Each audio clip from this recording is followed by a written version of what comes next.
Mais plus particulièrement, il y avait quand même à la fois une attente de cette mise aux normes et une crainte du déroulement des travaux. Et rien n'est jamais parfait dans ce bas monde, mais je crois qu'on peut dire que les choses se sont bien passées. Donc je voudrais remercier toutes celles et tous ceux qui ont participé à cette concertation, remercier aussi la société Eiffage, puisque je crois que d'un bout à l'autre, il y a eu une parfaite coordination. Comme vous en souvenez, au cours des dernières années, nous avons périodiquement fait des visites de chantier pour faire le point. Je crois qu'aussi cette information permanente, cette transparence ont permis de créer ce climat favorable. Pour le département, comme chacun sait, cela a été une surprise. D'ailleurs, Monsieur le Préfet, vous n'y êtes pour rien, mais nous avons eu deux surprises.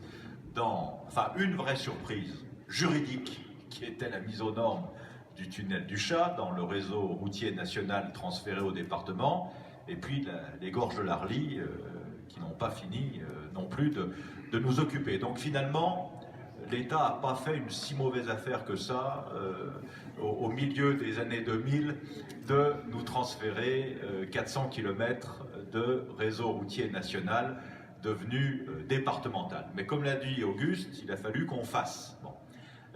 Des chiffres ont été articulés, 46 millions pour le tunnel, 11 millions pour les abords des deux côtés, plus la route du col. C'est pas rien. Pour vous donner un ordre de grandeur, le budget du département, c'est un peu plus de 500 millions d'euros. Sur ces 500 millions, 200 millions de fonctionnement pur, j'allais dire, 200 millions de prestations sociales aux personnes âgées, aux personnes handicapées, pour l'insertion, pour l'enfance en difficulté, et puis selon les années, une grosse centaine de millions de travaux d'investissement.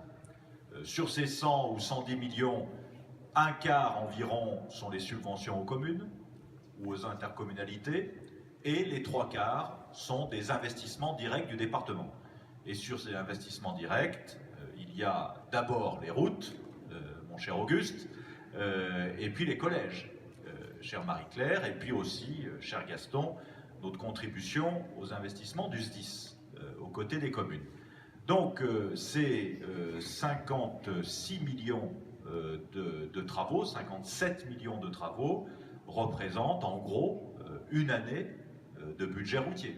Sur une seule opération, nous avons eu à absorber une année de budget routier. Bon, on l'a fait sur plusieurs années, sur plusieurs exercices, mais on doit dire, et Auguste en particulier, et les membres de la commission des routes, qu'on est heureux que ce soit fini, hein, pour pouvoir passer à autre chose ailleurs dans le département. Donc un grand merci, un grand bravo.